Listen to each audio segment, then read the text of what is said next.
এয়া দুপৰীয়া মানে আহাৰ খাবলৈ লৈছো। এয়া দেখিছেই কি আছে।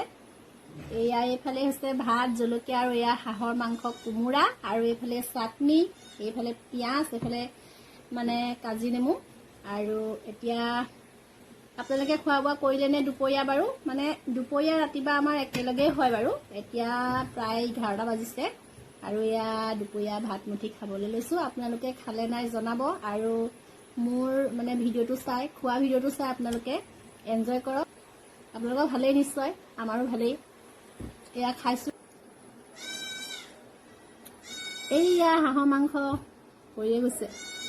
এই পিচ হাঁহৰ মাংস বিৰাট গৰম হৈ আছে।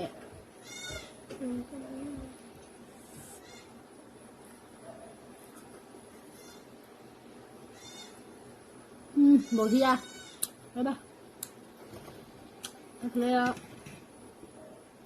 গৰম গাইছ, খাবই পৰা নাই। এয়া কোমোৰা, মোৰ মানে হাঁহ মাংস আৰু কোমোৰা, পাতি হাঁহৰ মাংস বাৰু লগত কোমোৰাটো বেছি ভাল পাওঁ মাংসতকৈ, সেইকাৰণে কোমোৰা